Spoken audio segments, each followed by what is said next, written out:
Deus me chamou. E eu gosto de ouvir essas coisas. Eu gosto. Até porque quando eu escuto essas coisas eu entendo. Deus tem muito a fazer ainda na sua vida.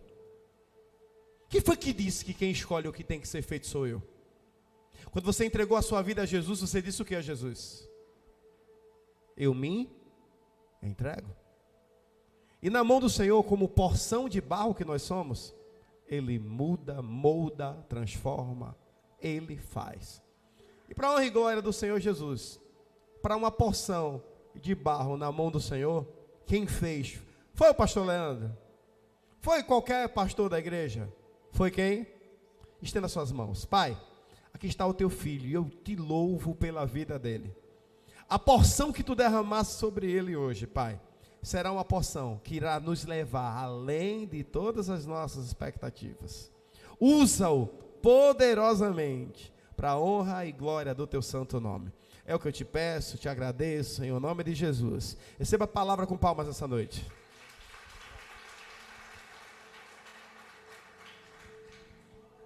Graça e paz, igreja. Você pode sentar, fica à vontade.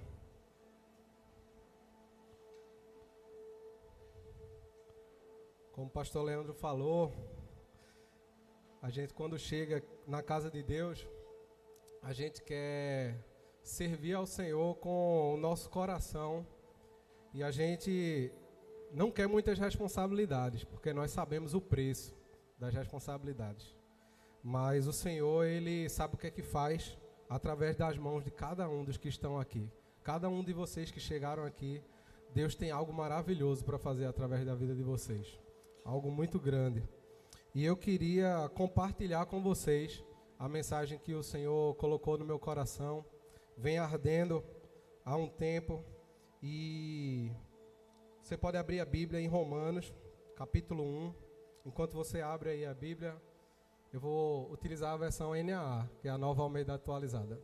Se a mídia quiser acompanhar aí, poder acompanhar. Vamos orar. Nosso Deus, te agradeço, Senhor, porque esse lugar é teu. Te agradeço porque tu, Senhor, preparaste, Senhor, uma mensagem especial, Senhor, para cada um dos teus servos. Nós hoje aqui nos colocamos à tua disposição, Senhor, para sermos usados por ti, impactados pela tua palavra, e queremos que tu abra, Senhor, o nosso entendimento. Queremos que tu traga, Senhor, ao nosso conhecimento aquilo que vem de ti, Senhor, aquilo que vem do céu. E nosso coração, Senhor, que seja um solo para que essa tua palavra, quando chegue, ela frutifique, Senhor. Ela germine até frutificar. Eu te peço, Senhor, que cada coração, Senhor, que chegou aqui atribulado, possa ter paz nesse momento. Possa enxergar a beleza da tua santidade através da tua palavra. É o que eu te agradeço, no nome do teu Filho Jesus. Amém. Romanos capítulo 1, versículo 1, vai nos dizer assim: o tema da mensagem de hoje é o plano eterno de Deus. Amém. Versículo 1, capítulo 1. Paulo, servo de Cristo Jesus, chamado para ser apóstolo, separado para o evangelho de Deus, que ele no passado prometeu por meio dos seus profetas nas escrituras sagradas. Este evangelho diz respeito ao seu filho, o qual segundo a carne veio da descendência de Davi, e foi designado filho de Deus com poder, segundo o Espírito de santidade, pela ressurreição dos mortos, a saber, Jesus Cristo, nosso Senhor.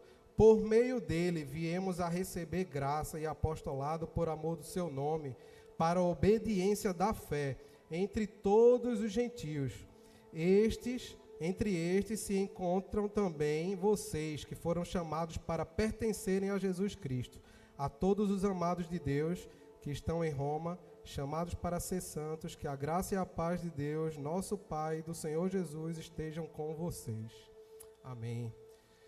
E Deus, Ele é maravilhoso quando Ele chama Paulo e Ele dá um evangelho a Paulo diferenciado. Ele coloca na vida de Paulo uma visão sobre o evangelho particular. E eu gosto quando a gente começa a olhar a carta escrita aos Romanos, e muitos colocam ela como o Evangelho escrito segundo Paulo, a carta segundo Paulo e o quinto Evangelho.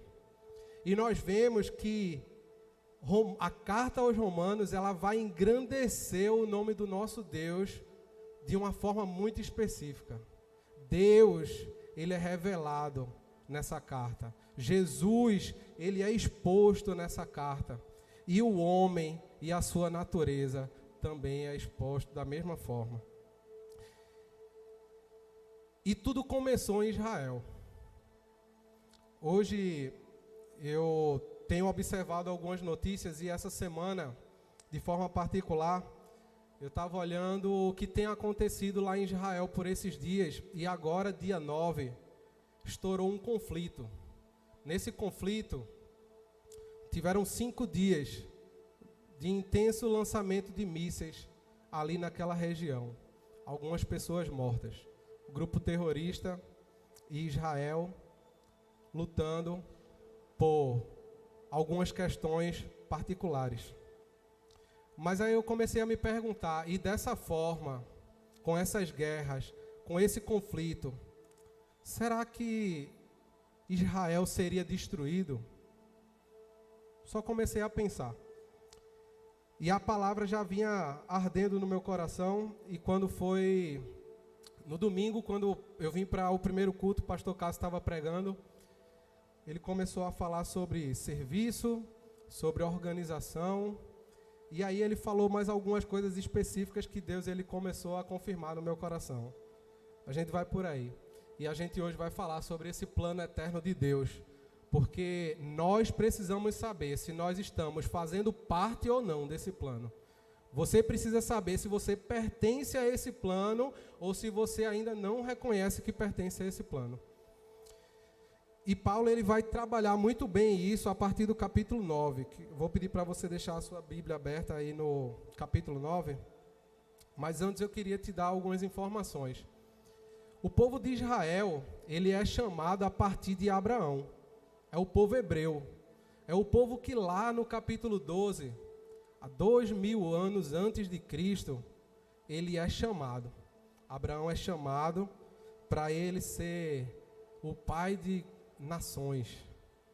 E ali começa o evangelho de Cristo sendo manifestado através de um povo só escolhido. 2000 anos depois estamos nós. E como é que está essa nação que foi escolhida por Deus, a nação de Israel? Ela está da mesma forma? Ela tem a mesma essência? Ela tem o mesmo espírito pelo qual ela foi chamada? Porque hoje nós que não somos a nação de Israel, adoramos ao Deus de Israel. Israel, ele tem algumas questões interessantes. É um povo que sabe adorar. É um povo que ele tem experiência de adoração. Mas essa adoração, a partir do conhecimento que eles tiveram, a partir da interpretação da lei, a partir de seu caráter, do caráter humano, sem consultar o verdadeiro Deus e desprezando o verdadeiro Deus que veio em forma de homem, essa adoração, ela foi corrompida. E hoje, eles estão olhando para o mundo, tentando achar alguma coisa. E esse plano fala deles, mas fala de nós também. Esse verdadeiro plano, esse plano eterno. Então, eles foram um povo escolhido e um povo abençoado. Isso daí a gente não tem dúvida. Embora eles passem por algumas situações desconfortáveis com as guerras internas que existem ali, os conflitos, eles são um povo abençoado por Deus. Tem um sistema de segurança invejado pelas nações. É um dos melhores do mundo. Quando eles são atacados, rapidamente eles se recompõem. E fazendo essa breve introdução, para a gente entrar no tema de hoje, Paulo ele começa a manifestar a partir do capítulo 9 a tristeza que ele tem em seu coração por causa da condição que Israel fica após Jesus chegar na terra, morrer e partir. Ressuscitar e partir. E preparar morada até que nós estejamos com ele. E Paulo no capítulo 9, versículo 1 até o 5, ele vai dizer assim: digo a verdade em Cristo, não minto. Parece redundante, né? Digo a verdade, não minto. E a minha consciência confirma isso por meio do Espírito Santo. Vê quanta propriedade para dar crédito a uma palavra. Ele fala aqui pelo menos 3 coisas que dariam força ao que ele vai dizer depois. Ele diz: digo a verdade, não minto, e ainda isso é falado por meio do Espírito Santo, revelado na vida dele. E o que é que ele tem para dizer? Sinto grande tristeza, e tenho incessante dor no coração, porque eu mesmo desejaria ser amaldiçoado, separado de Cristo por amor de meus irmãos, meus compatriotas segundo a carne. Versículo 4. São israelitas, a eles pertence a adoção, assim como a glória, as alianças, a promulgação da lei, o culto e as promessas. Deles são os patriarcas e também deles descende o Cristo, segundo a carne, o qual é sobre todos, Deus bendito para sempre. Amém. Vocês conseguem perceber a tristeza do coração de Paulo nesses 5 primeiros versículos? De um povo que é sangue dele, que é compatriota dele, mas que ele ali agora ele está intercedendo por esse povo porque algo deu errado. E no versículo 3 é o mais interessante. Porque eu mesmo desejaria ser amaldiçoado, separado de Cristo por amor de meus irmãos. Quem aqui desejaria ser separado de Deus por causa de alguém? Quem aqui teria a coragem de afirmar isso que Paulo afirmou? Tudo isso, ele diz, por amor aos irmãos dele. E o que é que Deus quer falar conosco hoje? Foram 5 dias de conflito lá em Israel. Bombardeios e mais bombardeios, algumas pessoas mortas, alguns feridos. E Deus continua protegendo a nação. É uma nação abençoada. Mas em Deuteronômio, capítulo 7, versículos 7 e 8, vou esperar você ler a Bíblia, também vou colocar aqui. Deuteronômio, capítulo 7, versículos 7 e 8. Diz assim: ao povo de Israel: o Senhor os amou e os escolheu, não porque vocês eram mais numerosos do que os outros povos, porque vocês eram o menor de todos os povos, mas porque o Senhor os amava,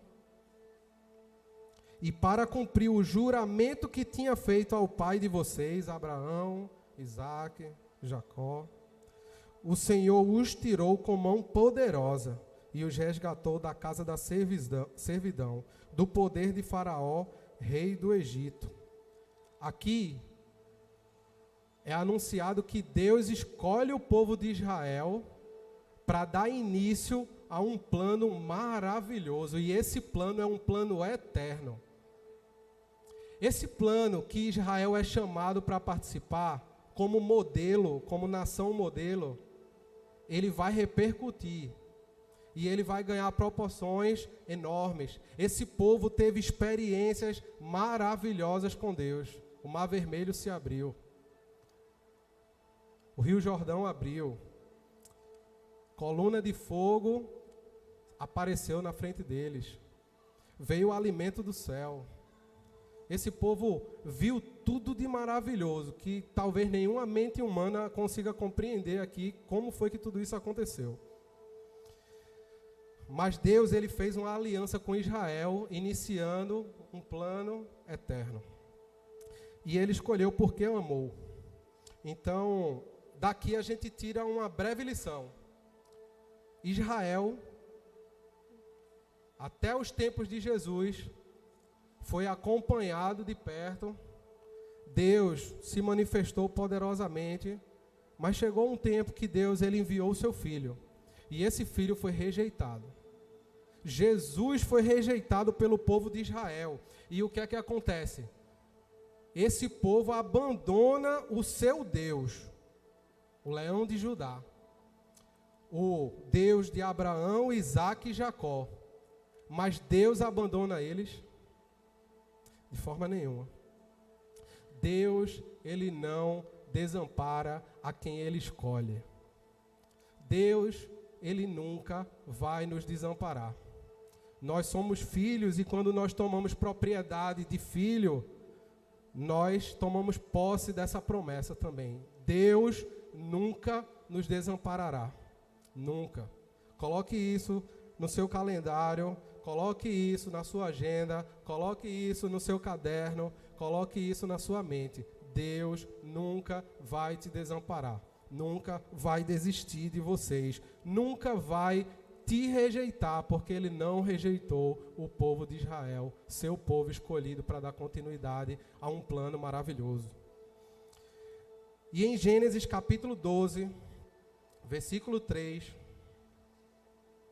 Gênesis capítulo 12, versículo 3, ele vai dizer assim a Abraão: abençoarei aqueles que o abençoarem, e amaldiçoarei aquele que o amaldiçoar.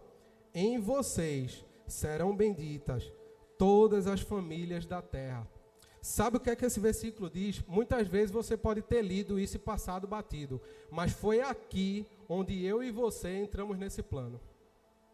Foi aqui onde a igreja Cristo é o tema, ela passou a fazer parte do plano eterno de Deus.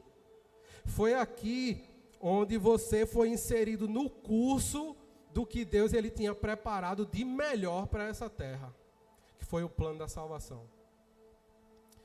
E nós hoje somos gratos a Deus por isso, porque Deus ele evidenciou aqui nesse momento, há 2000 anos atrás, que ele seria o dono da minha e da tua vida. Então, o amor de Jesus por Israel, ele vai nos ensinar que nós não devemos criar expectativas em pessoas e que elas mudem.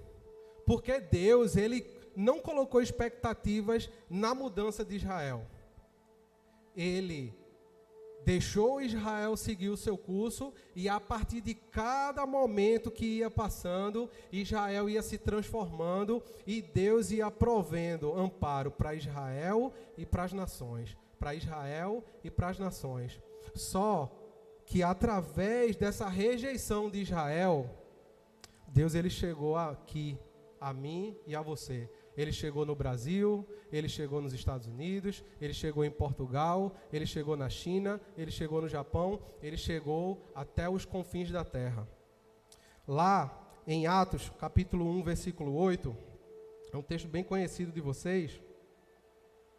Deus ele vai deixar bem claro que nós, que somos o povo gentil, que fomos inseridos nesse plano, ele disse que quem iria ficar conosco e deixar a cobertura do poder através do Espírito Santo, iria alcançar Jerusalém, que era o local onde eles estavam, ia alcançar a Judéia, ia alcançar Samaria, que era um povo rejeitado pelos próprios judeus, e iria seguir até os confins da terra.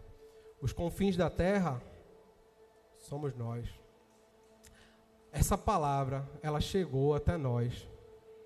Mas enquanto nós aqui estamos aprendendo a adorar de uma forma vigorosa, de uma forma maravilhosa, sentimos a presença de Deus aqui no momento que nós começamos a orar, a declarar os nossos louvores a Deus. Enquanto nós hoje estamos crescendo, o povo de Israel não sabe mais o que é adorar ao Deus deles.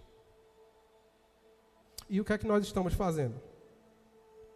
Olhando para nós mesmos, para dentro das 4 paredes da igreja. A adoração é só para nós? É só nós que temos que fazer em direção ao nosso Deus e sentir a presença dele que nós tanto queremos. Talvez Deus esteja querendo falar com você nessa noite, através dessa questão particular. Romanos capítulo 11, versículo 25. Queria ler com vocês para a gente voltar para Romanos capítulo 9. Romanos capítulo 11, versículo 25. Paulo ele vai dizer assim: porque não quero, irmãos, que vocês ignorem esse mistério, para que não fiquem pensando que são sábios. Ele está falando para os gentios, ele está falando para nós. Veio um endurecimento em parte a Israel. Ele está falando do que está acontecendo em Israel. Até que tenha entrado a plenitude dos gentios. O que seria essa plenitude dos gentios? Nós estamos progredindo para um momento onde nós estamos cada vez mais mergulhando no Evangelho, mergulhando em Cristo, literalmente. Mas o povo de Israel está esperando chegar a algo específico nessas nações do confim dos tempos, nos confins da terra, para que eles comecem a enxergar isso. E Paulo vai deixar isso daí bem claro. Existe na visão cristã que existe um eco da palavra de Deus. Esse eco que ele vai até os confins da terra e ele um dia ele vai voltar para o local de origem, que é Israel, para cumprimento de várias promessas e até a volta do nosso Senhor Jesus. Mas quando Jesus veio, Paulo deixou registrado uma coisa, em Romanos capítulo 9, versículo 33. Ele disse assim, ó: eis que eu ponho, diz como está escrito, Romanos capítulo 9, versículo 33. Como está escrito, eis que ponho em Sião uma pedra de tropeço e rocha de ofensa, e aquele que nela crê não será envergonhado. O povo de Israel, o povo judeu, eles tiveram vergonha de Jesus, porque disseram que ele estava blasfemando em todas as suas atitudes. Ele estava corrompendo a lei que eles interpretavam ao seu próprio bel querer. E aí, bel prazer, né? E aí o que é que acontece? Jesus, ele vem na figura dessa rocha, que ele se coloca para nós como a rocha, mas para Israel ele serviu como uma pedra de tropeço. Para o fim de Israel, não. Se você for fazer uma leitura aqui do texto anterior, para pegar o contexto, você vai ver que nada disso foi feito para acabar com o povo de Israel. Até porque não teria sentido Israel ser destruído. Afinal, quando fosse se falar sobre o Deus de Israel, e Israel tivesse sido destruído, Deus de quem? Se Israel não existe. O leão da tribo de Judá, a tribo de Judá que veio de onde? De lá do povo hebreu. Que povo é esse que nem existe mais? Que Deus é esse que deixa essa nação sucumbir e se acabar? Esse não é o Deus que nós conhecemos. Então Cristo, ele é a rocha que nós estamos firmados. Quando nós vemos lá em Mateus, nós vemos que ele é a rocha, nós precisamos estar firmados nessa rocha. E não podemos construir a nossa casa em qualquer outro lugar, a não ser em Cristo, que é a nossa rocha. Só que nós, que fazemos parte dessa rocha, porque quando somos construídos e alicerçados nela, a natureza da rocha faz parte da nossa natureza também. E se Cristo, ele é a rocha indestrutível, inabalável, e nós somos pedacinhos de rocha espalhados pelo mundo, isso quer dizer que nós somos o que também? Inabaláveis, indestrutíveis. Nós estamos com o Deus que ele não deixa nada sair do seu controle. Então tudo que vem a acontecer são coisas parciais, temporárias, mas não são permanentes e que vão nos trazer uma lição. Sempre as provações, elas são a precedência de algo grande que Deus ele quer mostrar a nós, que ele quer nos usar. E tem uma coisa que eu não poderia deixar de dizer para vocês. Muitas vezes a gente se pega olhando para o mundo e acha que a igreja hoje ela está sofrendo porque o mundo está se corrompendo. Mas a verdade é que não é isso. É o mundo que está sofrendo porque a igreja está sendo tímida demais. A igreja tem deixado a desejar em alguns momentos. A igreja ela precisa voltar a essa essência pelo qual foi chamado o povo de Israel, que eles perderam, mas que pela graça do nosso Senhor Jesus chegou até nós. Nós hoje fomos alcançados por essa graça. Ela não pode ser perdida de jeito nenhum. Essa essência, ela não pode deixar de correr em nossas veias, porque Jesus ele nos chamou para ser o quê? Sal da terra e luz do mundo. Nós somos essa diferença. Nós fazemos parte de um plano que transforma a vida quando nós apresentamos o Evangelho de Cristo. E tem gente que fica pedindo a Deus, me leva desse mundo. Isso traz a sensação de um certo escapismo e até de um egoísmo da nossa parte. Porque existe uma missão para ser cumprida aqui. Existe um ministério para ser finalizado. Existe uma obra para ser completada. Existe uma colheita para ser realizada. E nós não podemos fugir. Nós estamos muito mal acostumados a passar por um problema e nós queremos fugir do problema, em vez de nós encararmos o problema e resolvermos o problema, para nós seguirmos para outras coisas. O nome disso é amadurecimento e nós, muitas vezes, negligenciamos o amadurecimento porque nós queremos a facilidade. Só que Deus, Ele utiliza essas dificuldades para nos fazer mais fortes, mais capazes, mais maduros.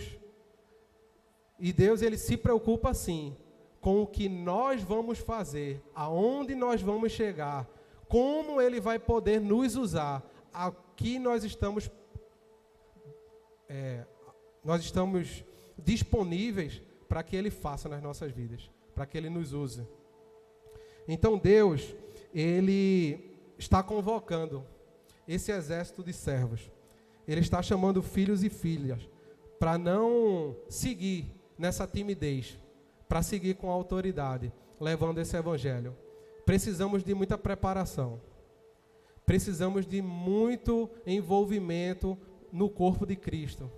Precisamos sair da zona de conforto que faz com que as outras nações, quando elas olham para nós, elas enxergam um povo que tem toda a liberdade para adorar.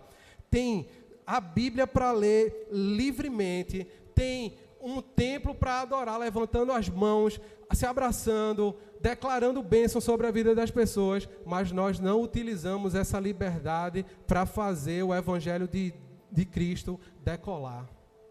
Onde eles, Coreia e outras nações que são aprisionadas, que não podem fazer isso daí livremente, essa adoração, propagar esse evangelho, eles têm uma dor quando eles chegam aqui, que eles enxergam que nós temos toda essa liberdade para fazer e nós não fazemos valer essa nossa liberdade. Nós ficamos presos. E Deus, Ele hoje está colocando no nosso coração um chamado ao serviço, um chamado à utilização dessa liberdade. E você pode dizer, mas eu não sei qual é o meu ministério. Eu não sei qual é o meu chamado. Cristo, Ele me chamou para ficar sentado? Não. Pastor Cássio falou sobre isso domingo. Cristo não te chamou para ficar sentado. Mas eu não sei qual é o meu ministério e qual é o meu chamado, porque Cristo não me disse. É porque não é assim que funciona. Quando você chega na casa de Deus, que você se torna filho, você é servo. E o servo, quando ele chega e ele serve. Ele não fica parado. Ele não fica procurando, arrodeando, para ele tentar descobrir o que é que ele serve que seria bom. Não, ele começa a servir. E aí você pode dizer, não, mas o meu chamado não é esse. Se você serviu e você identificou que você não é tão útil naquilo dali, você não tem tanto desenvolvimento naquilo dali, com certeza você vai servir em outra coisa e você vai ver que outra coisa você é mais útil do que essa que você está servindo. E aí você fica ali. Porque vai chegar um tempo onde quando você começar a servir, você vai parar no local onde Deus, Ele quer te usar. Esse é o local do chamado de Deus. Se você se perguntou, Deus, qual é o meu chamado? Qual é o meu serviço? Aonde é que eu tenho que ficar? Qual é o meu ministério? Começa a servir. Começa a servir. Sai dessa cadeira. Sai dessa cadeira, começa a fazer e vai chegar um momento onde quando você parar naquele local que Deus ele quer te usar poderosamente, você ali vai produzir. E ali o evangelho ele vai crescer, porque cada pessoa tem um propósito aqui na terra. Cada pessoa tem chamado específico. Cada pessoa tem vários dons. E esses dons eles podem ser aperfeiçoados na sua vida. E Deus ele tem muito a fazer o evangelho dele prosperar através daquilo que você vai se sentir útil. Então, saia dessa zona de conforto. Faça diferente do que muitas pessoas estão fazendo. Tem pessoas que elas estagnam no lugar, mas Deus ele não nos convida para isso. O povo de Israel foi chamado para uma peregrinação no deserto. E depois que eles chegaram na terra prometida, talvez eles tenham se acomodado. Mas essa situação de comodismo deles não trouxe bons resultados. Não trouxe bons resultados. Deus levantou outras estratégias para poder alcançar as nações. Então, nós somos preparados para lutar pela causa do nosso Deus. Ele iniciou uma obra que, quando ele morreu e ele ressuscitou, e ele voltou e apareceu aos discípulos, ele disse, vão por todo mundo, pregando o evangelho a toda criatura, batizando-os, ou seja, trazendo eles para o corpo de Cristo, para essa família maravilhosa, para que nós possamos cuidar, para que nós possamos nos dedicar, para que nós possamos crescer juntos, aprender juntos.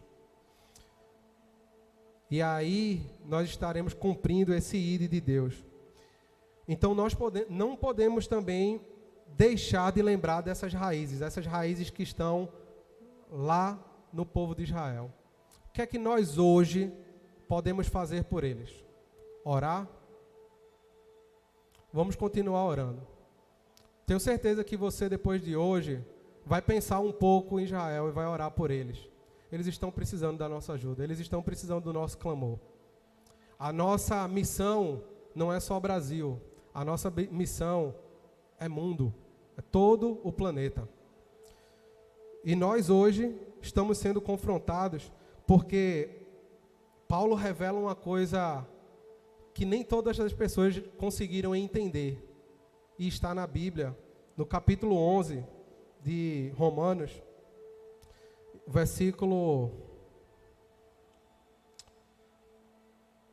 capítulo 11, versículo 11.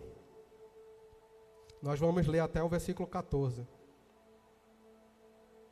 Romanos, capítulo 11, versículo 11 até o 14. Vê o que é que Paulo diz. Então eu pergunto, será que eles tropeçaram para que caíssem? Está falando do povo de Israel, de modo nenhum. Mas pela transgressão deles, a salvação chegou até os gentios, para fazer com que os judeus ficassem como? Com ciúmes. O povo de Israel olha para o mundo, buscando quem adore a Deus da forma que eles adoravam. Hoje nós estamos fazendo isso. Hoje nós estamos causando ciúmes em Israel. Não é um ciúme de inveja, não. É um ciúme para despertamento.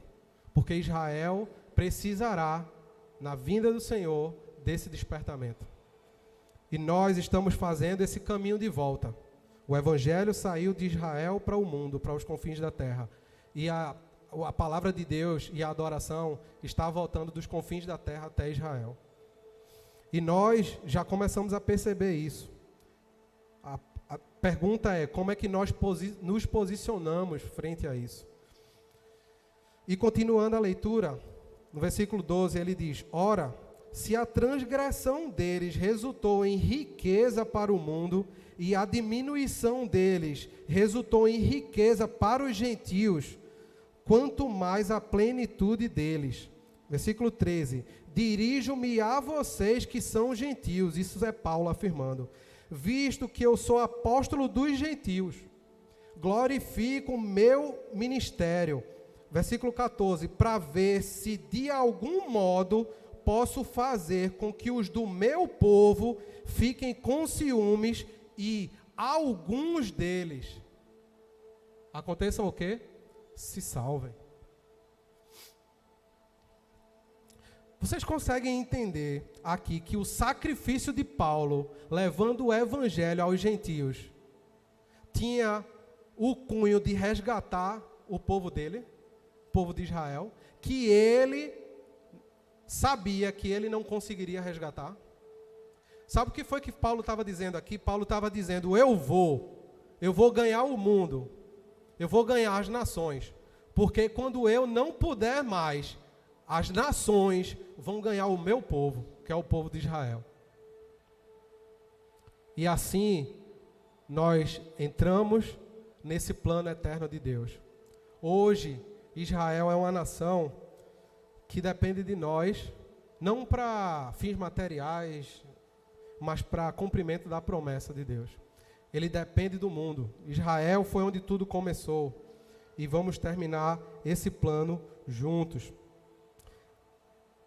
A missiologia de Paulo era justamente essa, que a gente vai ler. É o que está no capítulo 10, versículo 13 e 14. Essa era a missão de Paulo. Ele colocou isso no seu coração, ficou plantado e bem claro no seu coração. E ele estava gritando para os gentios, quando ele manda essa carta aqui para Roma. Ele fala assim, no capítulo 10, versículo 13.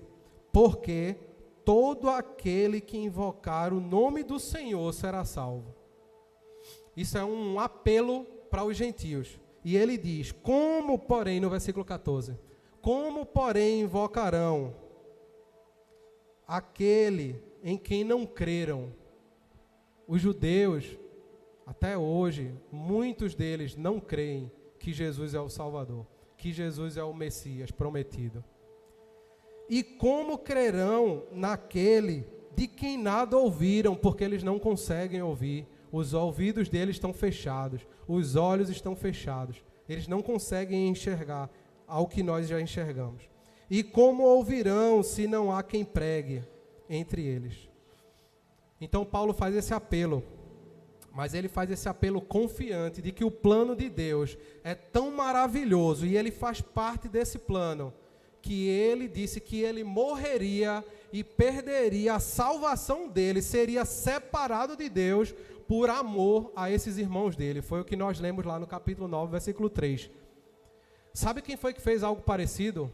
Moisés. Êxodo capítulo 32, versículo 32. Se puder colocar aí. Êxodo 32, 32.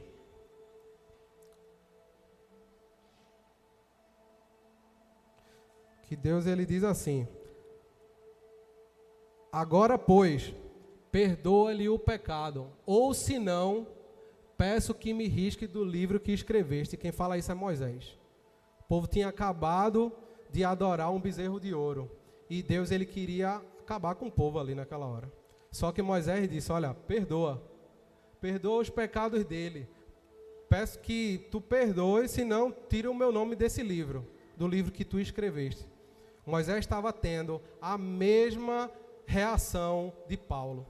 Paulo, ele tinha dito, olha, eu fico separado de Deus, contanto que eles sejam perdoados e sejam salvos. Moisés está dizendo exatamente a mesma coisa. Ele está dizendo, ó Deus, esse teu povo, que se o nome dele sair da existência, o Deus desse povo vai também o nome sair da existência. Eu não creio num plano onde esse povo se acaba. Então, tira o meu nome do livro da vida, mas não tira esse povo da terra. E Deus, ele continua. Versículo 33, ele diz a Moisés, então o Senhor disse a Moisés, riscarei do meu livro todo aquele que pecar contra mim. E no versículo 34 ele diz, vá, pois, agora, e conduza o povo para o lugar do qual falei a você. eis que meu anjo irá adiante de você, porém no dia da minha visitação eu os castigarei pelo pecado que cometeram. Então Deus, ele diz, olha, a consequência dos nossos atos, elas vêm, mas o plano, ele é mantido. Deus, ele não iria destruir o plano dele. Isso daqui eu tenho certeza que foi um teste para ver o coração de Moisés, como é que ele se comportava em meio a toda essa situação. Então precisamos começar a entender que nós seremos o povo que vai receber os que ainda não foram alcançados pelo Evangelho. Precisamos estar cientes disso, que vamos preparar esse lugar de recepção. E precisamos entender também que nós estamos sendo preparados para receber Israel. Israel, ela é uma nação que ela tem seus pensamentos. E não é fácil. Paulo não conseguiu convencer o povo judeu e o povo de Israel. Mas nós estamos sendo preparados para quebrantar o coração daquela nação. Nós estamos sendo preparados para que o amor de Deus volte a se manifestar naquela nação, para que alcance todas as nações, como Ele mesmo colocou. E para nós finalizarmos, irmãos, eu queria ler com vocês a declaração que Paulo faz de exultação. No capítulo 11, versículo 33. Romanos, capítulo 11, versículo 33. Deus, ele vai dizer assim, Deus não, Paulo, ó profundidade da riqueza, tanto da sabedoria como do conhecimento de Deus, quão inexplicáveis são os seus juízos e quão insondáveis os seus caminhos. Pois quem conheceu a mente do Senhor? Ou quem foi o seu conselheiro?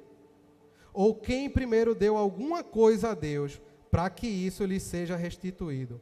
Porque dele, por meio dele e para ele são todas as coisas. A ele seja a glória para sempre. Amém.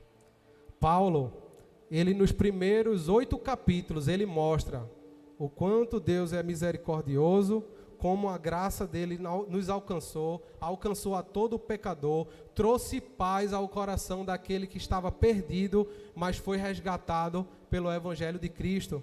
E quando ele vai discorrer sobre o capítulo 9 até o capítulo 11, ele fala sobre uma condição específica daquela nação, que a gente conversou hoje, que é a nação de Israel.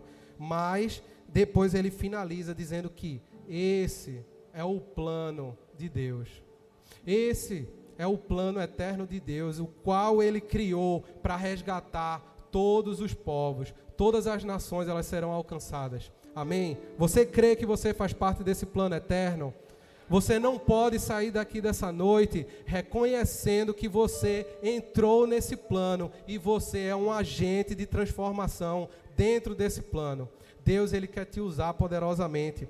Até porque Paulo, no versículo 12, no capítulo 12, versículos 1 e 2, e aqui nós encerramos, ele diz: portanto, irmãos, pela misericórdia de Deus, peço que ofereçam o seu corpo como sacrifício vivo, santo e agradável a Deus. Esse é o culto racional de vocês. E não vivam conforme os padrões desse mundo, mas deixem que Deus os transforme pela renovação da mente, para que possam experimentar qual é a boa, perfeita e agradável vontade de Deus. Deus, ele tem planos maravilhosos aqui na terra, mas o plano que você precisa fazer parte e entender que você já está nesse plano é o plano eterno de Deus. Que Deus continue abençoando a igreja.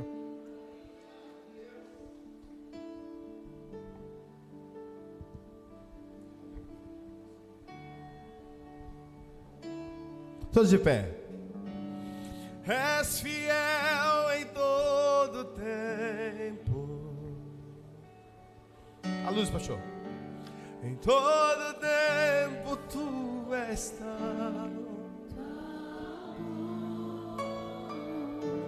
Com todo fôlego que tenho, eu cantarei na bondade de Deus. Mais uma vez. És fiel. És fiel em todo tempo. Em todo tempo tu és tão, tão bom. Com todo fôlego que tenho, eu cantarei a bondade de Deus. Te amo, Deus, tua graça nunca falha. Todos os dias Estou em tuas mãos, mesmo quando me levanto, até eu me deitar, eu cantarei a bondade de Deus. És fiel em todo tempo, em todo tempo tu és tão, tão bom.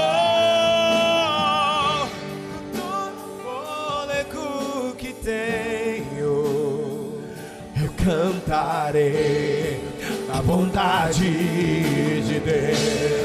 És fiel, és fiel em todo tempo, em todo tempo tu és tão, tão bom. com todo fôlego que tenho, Eu cantarei a bondade de Deus. Escuta. Eu não preciso ser reconhecido por ninguém. A minha glória é fazer com que conheçam a Ti e que diminua eu, Para que tu cresças, Senhor. mais e mais. E como serafins que cobre o rosto ante a Ti. Você entendeu? Adore. Escondo o rosto para que vejam Tua face em mim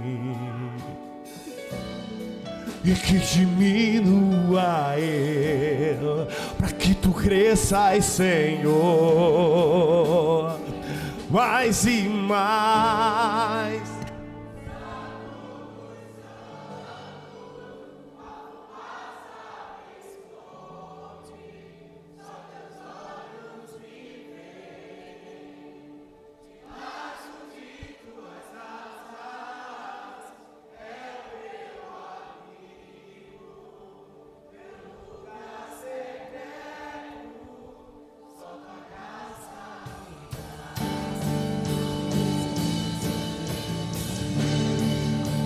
Santo dos santos, Passa, me esconde, só Teus olhos me vê, debaixo de Tuas asas é o meu abrigo, o meu lugar secreto.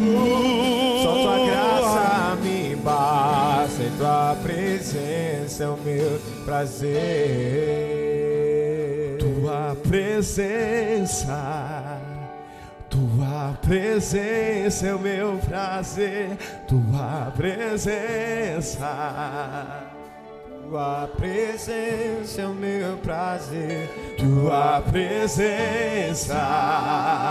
Tua presença é o meu prazer. Tua presença. Tua presença é o meu prazer. Tua presença. Tua presença é o meu prazer. Tua presença. Tua presença. Tua presença é o meu prazer.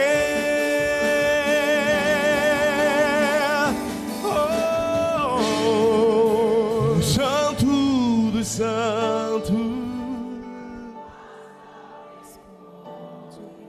Só teus olhos Debaixo de tuas asas, é o meu abrigo. lugar secreto, só tua graça me basta, tua presença me prazer. O plano eterno do Senhor sobre nossas vidas, Ele sempre se estabeleceu no amor, no cuidado. E às vezes a gente abre a nossa boca para declarar: não estamos sozinhos. Não, eu estou sozinho. Não, eu estou abandonado. Eu estou abandonada. E Deus, por saber da nossa condição de pecador, de pecadora, por saber que tantas vezes Ele coloca uma porta aberta diante de nós e nós não passamos, a graça dele. Graça que não é um dom do Novo Testamento. A graça, capítulo 3 de Gênesis, verso 7.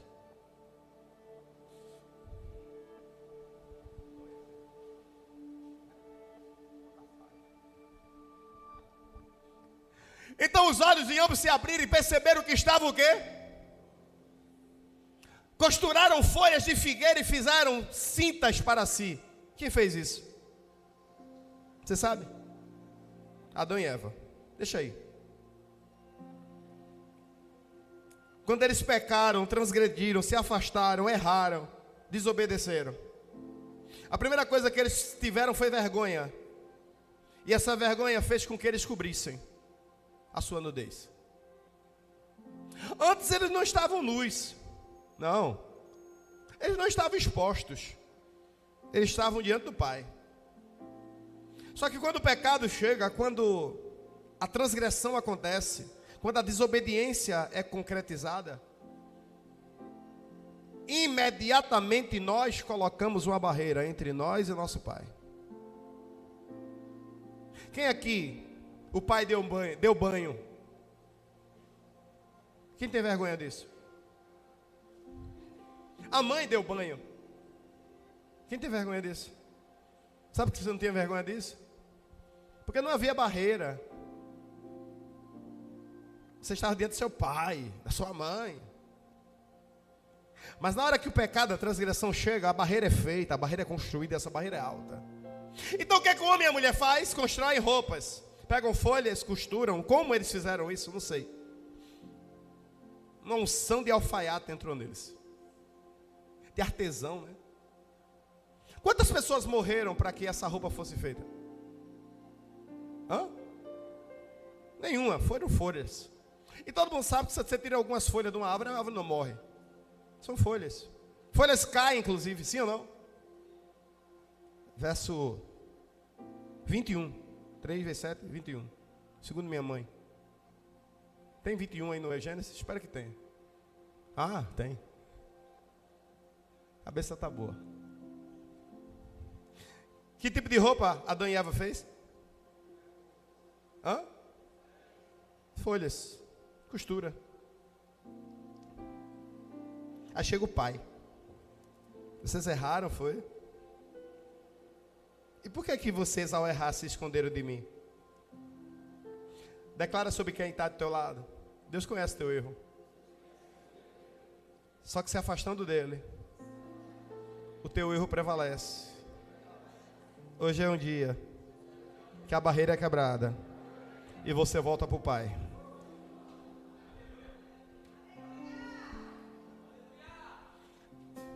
Por que você errou? Eu não disse para você não comer disso. Eu não disse para você não fazer isso.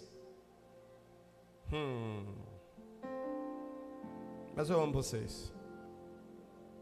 Você entendeu ou não? Se fizeram isso errado. E para cada erro existe uma consequência. Existe uma conta aberta agora. Que nessa conta aberta vocês depositaram pecado. Isso vai render. Só que eu amo vocês. Cadê a prova do amor de Jesus aí? De Deus aí? Quem foi que fez a segunda roupa de Adão e Eva? O alfaiate chamado Jesus. Quem foi que construiu as primeiras roupas? Eles mesmos. E eles usaram o quê? Folhas. A segunda roupa foi feita com o quê? Lê o que está escrito aí. E para tirar a pele, o animal tem que o quê? E para tirar a pele, o animal tem que o quê? Morrer. Então algum animal morreu. Alguém morreu. Alguém perdeu a vida. Para que aquele que estava descoberto pudesse ser coberto. Para que aquele que pecou pudesse estar coberto. Para que aquele que não merece pudesse ter algo digno. Para que aquele que se perdeu pudesse entender que alguém morreu para que ele se encontrasse. Nesse plano eterno, o que aconteceu aqui recebe o nome de graça, porque foi favor imerecido. Diga assim: tem graça sobre a sua vida. Declare isso. Declara isso sobre quem está ao teu lado. Tem graça sobre a tua vida. Essa graça não é de agora, ela vem desde a eternidade. Ela não vai se acabar.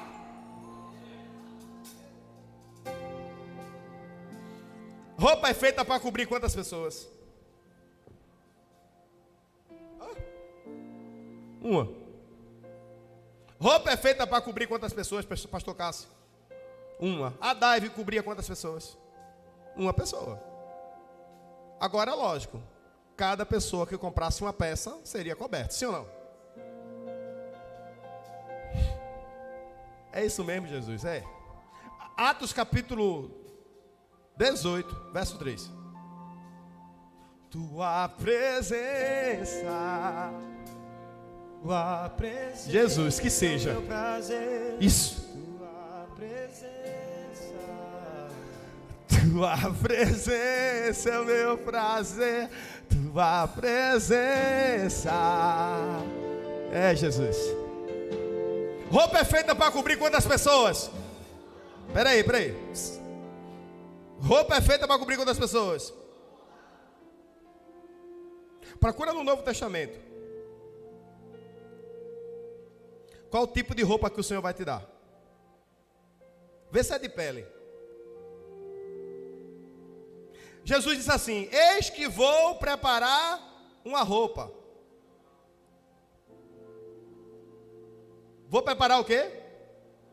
Lugar. E o que é lugar? Morada. Eu vou preparar uma morada. E lá na morada, você vai ter onde morar, lógico. Mas ele também fala de roupa. Diz que as roupas, em homenagem a um cantor que se desviou, são mais alvas que a neve. Sim ou não? Teve um cantor que se desviou aí, que ele não entende esse texto mais não. Ele se perdeu. Mas a gente vai encontrar ele para Jesus. Eu só preciso de 5 minutos com ele. Atos capítulo 18, verso 3, diz que Paulo, ele era o quê? E como tinha o mesmo ofício. Não vê o 2, porque fala que é Áquila e Priscila, né? Vê, 18, 2. Lá encontrou um judeu chamado Áquila, natural do Ponto, recentemente chegado da Itália, com Priscila, sua mulher. Porque o imperador Cláudio havia decretado que todos os judeus deviam sair de Roma. Paulo aproximou deles, agora vê o 3. E como tinham o mesmo ofício, qual era o ofício? Fazer tendas. Sabe de que tenda era feita, pastor Cássio? De couro. Vamos lá. Lá em Gênesis 3, 21, não bata para lá, fica aí mesmo. O Senhor matou um animal, permitiu que o animal morresse para cobrir quantas pessoas? Aí Paulo está lá tentando entender qual o mistério que Deus tem na vida dele. Sabe quando a gente está se procurando assim, meu Deus, o que é que tu tem para mim? Aí uma galera fugida do imperador chega na cidade dele, e quando ele diz, essa galera é crente, e crente anda com crente. Talvez uma das coisas que tem esfriado a tua fé é que tu começasse a andar com quem não alimenta a tua fé. Deixa eu te contar um segredo. Primeiro tu anda com quem alimenta a tua fé, para depois que tu andar com quem não alimenta a tua fé, tu puder alimentar ele. O meu amigo íntimo é Jesus, mas o segundo abaixo dele é crente. Sabe por quê?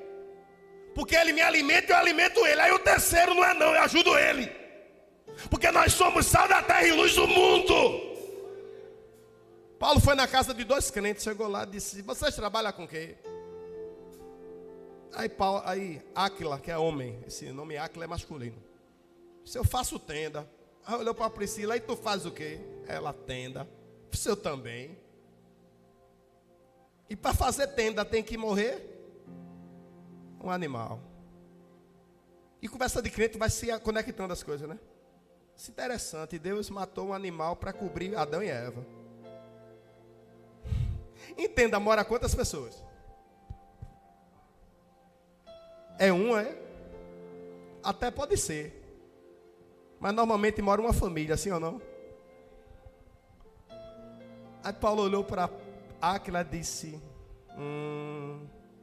tem propósito aí. Deus está nos chamando para cobrir pessoas. Deus está nos chamando para cobrir famílias. Deus está nos chamando para mostrar que tem uma morada preparada para muitos lá na glória. Ei, vocês fazem tenda, eu também faço. Mas eu estou entendendo que essa tenda que nós estamos fazendo vai ser substituído por um lugar diferente. A tenda que a gente faz agora se apoia no solo, se apoia na terra. Lá vai ser rua de ouro. Tua presença é o meu prazer. Tua presença. Tua presença é o meu prazer. Tua presença. Tua presença é o meu prazer. Tua presença. Tua presença. Para fazer uma roupa, talvez um animal dê. Talvez um animal dê até para fazer 2 roupas. Mas para fazer uma tenda para uma família inteira, Patrick, um animal só não dá não. Sabe o que Paulo tinha que fazer? Costurar peles. Já pensou? Um dia Paulo acordou e disse: eu vou fazer uma tenda para o pastor Gabriel. Aí pegou uma pele do animal daqui, uma pele do animal daqui, uma linha e uma costura, e começou a dizer: o primeiro ponto foi a conversão. O segundo ponto é a leitura da palavra. O terceiro ponto é a caminhada, que é tão difícil. O quarto ponto é o relacionamento com os irmãos. O quinto ponto é todas as vezes que ele não quer ir, mas ele vem. O sexto ponto é o servir, porque a gente precisa servir um ao outro. O sétimo ponto é o quebrantamento, porque quando eu começo a servir, eu vou começar a entender que as pessoas são falhas e me machucam. Lá pelo 8º ponto ele começa a dizer: mas eu sei porque eu estou aqui, eu sei porque eu estou aqui, eu sei porque eu estou aqui.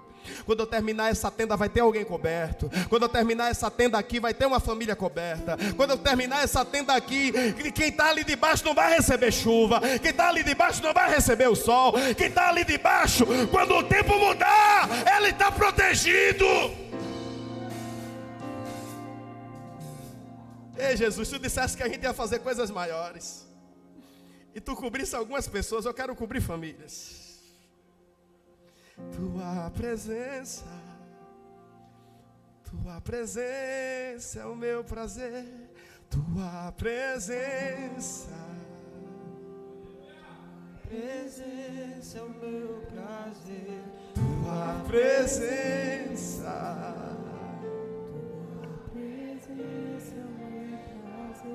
Tua presença. Eu vou terminar agora. Tem tendas que eram feitas por encomenda para pessoas certas, sim ou não? A tua tenda de encomenda é tua família. O que você está construindo vai cobrir quem? Declare: minha família. Minha família. Mas tem tendas que a gente faz e coloca à venda para cobrir a família dos outros. Eu quero declarar isso sobre a tua vida: o inimigo não vai tirar